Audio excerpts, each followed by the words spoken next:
아모스 선지자는 남유다 사람입니다. 그러나 하나님께서 북이스라엘로 가서 그들에게 북이스라엘의 멸망을 선포하게 하셨습니다. 그런데 아모스 선지자는 북이스라엘에 가서 먼저 북이스라엘의 죄악을 선포하고 멸망을 선포한 것이 아니라 오늘 1장 3절에 보면 먼저 다메섹에 서너 가지 죄로 말미암아 내가 그 벌을 돌이키지 아니하리라 라고 말하고 있습니다. 먼저는 다메섹의 죄를 말하고 계속해서 다른 지역의 죄를 말합니다. 먼저 다메섹의 서너 가지 죄로라고 말하는데요. 계속 같은 패턴이 나옵니다. 서너 가지의 죄로 말미암아 내가 그 벌을 돌이키지 아니하리라. 내가 누구누구의 서너 가지의 죄로 말미암아 내가 그 벌을 돌이키지 아니하리라. 여기서 서너 가지의 죄가 있다라고 말하는 것은 3개나 4개 정도의 죄가 있다는 것이 아니라 3개와 그리고 4개, 즉 합이 7개, 즉 무수하게 많은 죄가 그들에게 있다라는 뜻을 가리키는 것입니다. 즉 조그만한 죄가 아니라 너희에겐 많은 죄가 있다라고 말합니다. 그러면서 하나님은 다메섹의 죄에 대해서 이는 철 타작기로 타작하듯 길르앗을 압박하였기 때문이라 라고 말하면서 그에 대한 형벌을 이렇게 말합니다. 4절과 5절입니다. 내가 하사엘의 집에 불을 보내니 베나닷의 궁궐들을 사르리라. 내가 다메섹의 빗장을 꺾으며 아웬 골짜기에서 그 주민들을 끊으며 벳 에덴에서 쥐 잡은 자를 끊으리니 아람 백성은 이 사로잡혀 기르에 이르리라 여호와께서 말씀하셨느니라. 계속해서 하나님께서는 똑같은 방식으로 블레셋 지방인 가사와 아스돗과 아스글론과 에그론을 차례대로 언급하면서 그의 죄를 묻고 그의 죄에 대한 형벌을 이야기하십니다. 또 이어서 두루와 에돔과 암몬, 모압까지 모두 6민족에 대해서 똑같은 형식으로 너가 서너 가지의 죄로 말미암아 그 벌을 돌이키지 아니하리라. 너의 죄는 이것이다. 그리고 그에 대한 형벌은 이것이다 라고 총 6민족을 가리킵니다. 그리고 마지막으로는 유다 민족. 그래서 6 더하기 1 해서 7개. 그래서 무수한 많은 민족들이 지금 내 앞에서 죄를 짓고 있다라고 말하고 있습니다. 아모스의 선지자의 이야기를 듣고 있던 북이스라엘 백성들의 마음과 표정은 어떠하였을까요? 지금 자신의 민족의 이름은 나오지 않고 있습니다. 다메섹부터 시작하여 두루, 에돔, 암몬, 모압 그리고 유다까지 계속해서 다른 민족의 죄를 지적하고 있을 때 북이스라엘 민족의 사람들의 표정과 마음은 어떠하였을까요? 마치 가룟 유다가 예수님과 함께 빵그릇에 손을 같이 넣었을 때 나는 아니지요? 나는 아니지요? 라고 묻고 있었던 것처럼 아마 북이스라엘 사람들도 나는 그래도 괜찮겠지. 우리는 예배를 잘 드렸으니까 괜찮겠지.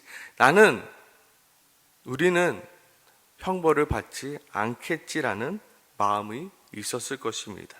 그러나 하나님께서는 이 7민족을 언급했던 것보다 더 길게 오늘 본문에 보면요, 다른 민족들은 2-3절이면 끝났는데 오늘 이 북이스라엘의 죄를 언급하면서는요, 오늘 본문보다는 더 길게 내일 본문까지 이어지는 것을 우리는 확인해 볼 수 있습니다. 지금까지 하나님께서 이스라엘 백성들에게 말씀하고 계신 말씀은 바로 이것입니다. 은혜를 받고도 그것이 은혜인 줄 모르는 너희의 죄가 가장 크다. 오늘 본문 속에서 하나님께서 계속해서 말씀하고 있는 것은 은혜를 받은 너희임에도 불구하고 그 은혜가 은혜인 줄 모르고 살아갔던 너의 죄가 가장 크다라는 것을 하나님께서는 이스라엘 백성들에게 지금 말씀하고 있는 것입니다. 10절부터 그 말씀이죠. 내가 너를 애굽 땅에서 이끌어내어 40년 동안 광야에서 인도하여 아모리 사람의 땅을 너희가 차지하게 하였고 또 너희 아들 중에서 선지자를 너희 청형 중에서 나신 일을 일으켰나니 이스라엘 자손들아 과연 그렇지 아니하냐. 내가 너희에게 이렇게까지 하였는데 너희는 지금 어떻게 살아왔느냐? 내가 너희에게 이렇게까지 행했는데 너희가 이렇게 살아서는 되겠느냐라고 이야기하고 있습니다.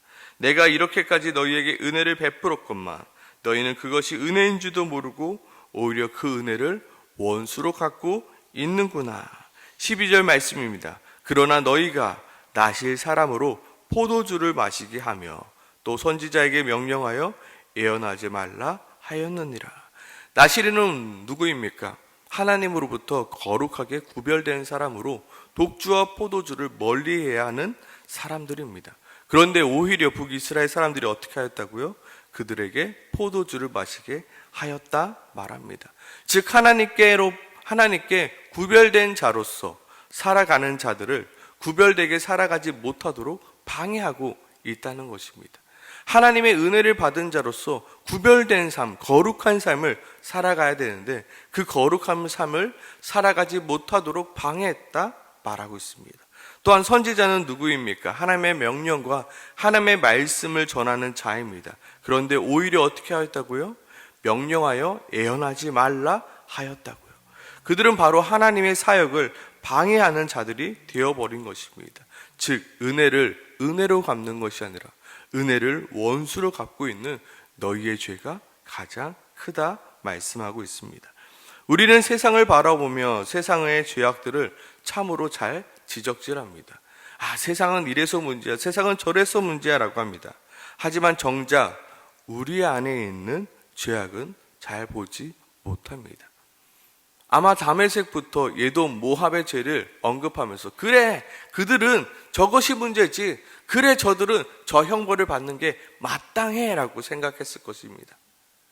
그러나 정작 하나님께서 말씀하시는 것은 너희의 죄가 더 크다라는 것을 가르쳐주고 있는 것입니다. 마태복음 7장에 보면 무엇이라고 써 있습니까? 어찌하여 형제의 눈 속에 티는 보고 내 눈 속에 있는 들보는 깨닫지 못하느냐. 즉 우리 안에 들보가 있음을 가르쳐주고 있는 것입니다. 세상 뭐라고 하지 마. 은혜 받은 너희가 그 은혜대로 살지 않는 죄가 세상의 죄보다 더 크다. 세상은 하나님의 말씀을 모르기에, 하나님의 은혜를 모르기에 저렇게 살아가고 있는데 너는 하나님의 말씀을 알고 하나님의 그 은혜를 알면서도 어떻게 세상과 똑같이 살아가고 있느냐.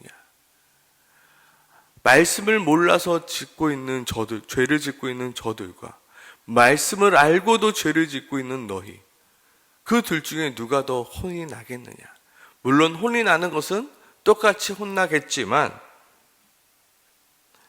모르고 안 하는 자보다 알고도 안 하는 너희가 더 크게 혼날 것이다 라고 말씀하고 있는 것입니다. 우리는 하나님의 말씀을 아는 자입니다. 그리고 우리는 하나님의 말씀을 받은 자입니다. 그리고 우리는 은혜를 아는 자이며 은혜를 받은 자입니다. 그렇기에 우리는 하나님의 말씀에 순종하는 것, 하나님의 은혜 받은 자대로 살아가는 것은 우리들에게 칭찬받을 만한 일이 아니라 어쩌면 당연한 일이라는 것입니다. 너희가 어찌 하나님의 은혜를 알면서도 그 은혜를 은혜 받은 자로 살아가지 않고 원수로 갖고 있느냐. 너희의 죄악이 더 크다라고 말씀하십니다. 오늘 성경은 분명히 이스라엘 너희가 범죄함으로 너의 이름이 더럽혀진 것이 아니라 누구의 이름이까지 더럽혀졌다고요?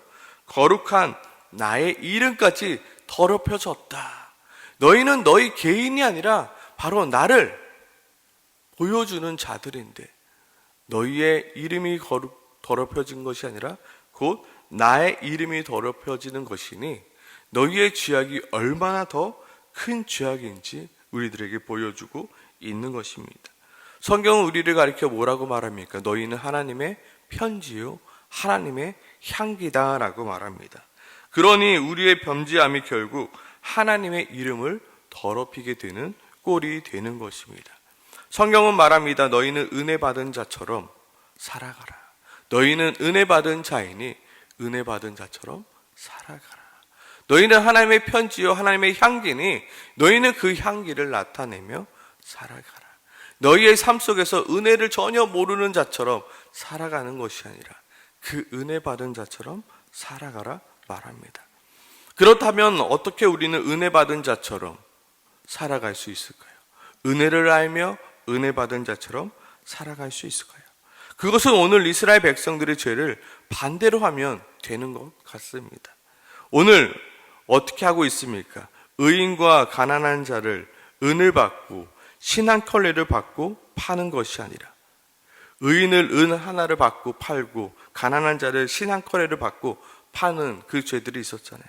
그것이 아니라 오히려 그들을 어떻게 해요? 극진히 대접하며 섬기는 것.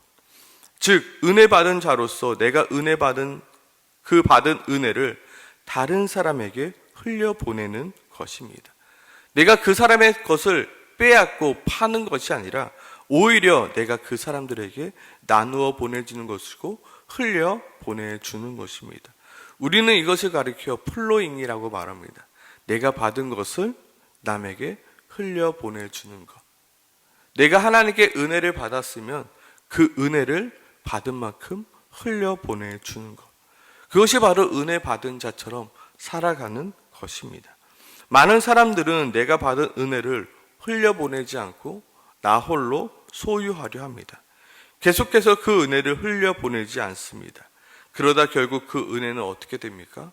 고인물이 되고 썩은 물이 되는 것입니다. 우리는 은혜 받은 그 사랑을 흘려보낼 줄 알아야 됩니다. 하나님께 내가 은혜를 받았습니까? 그러면 그 은혜를 흘려보내는 것입니다. 내가 하나님께 사랑을 받았습니까? 그러면 그 사랑을 흘려보내는 것입니다. 내가 하나님께 섬김을 받았습니까?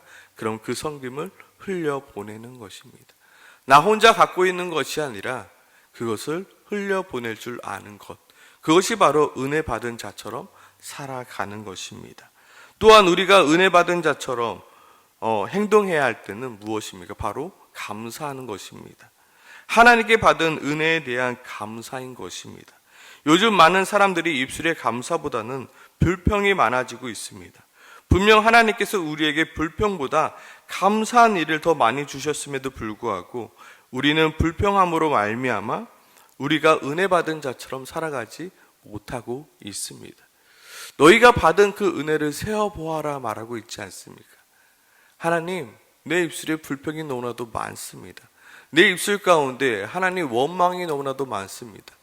그런데 하나님, 내가 받은 은혜가 너무 많음을 다시 한번 기억하길 소망합니다.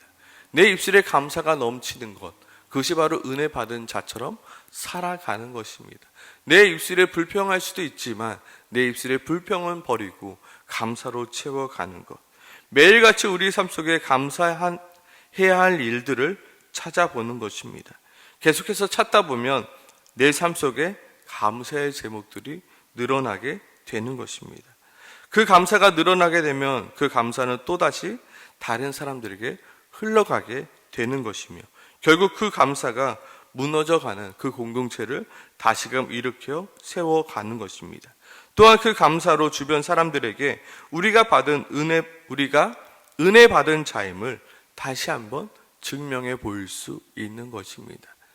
오늘 아모스 선지자는 북이스라엘 백성들에게 너희는 은혜 받은 자임으로 너희가 은혜 받은 자처럼 살아가지 않고 있기에 너희의 죄가 더욱더 크다. 너희는 하나님의 말씀을 아는 자임에도 불구하고 그 아는 자처럼 살아가지 못하기에 너희의 죄가 더 크다라고 말씀하고 있습니다. 우리 또한 은혜 받은 자이며 하나님의 말씀을 받은 자입니다.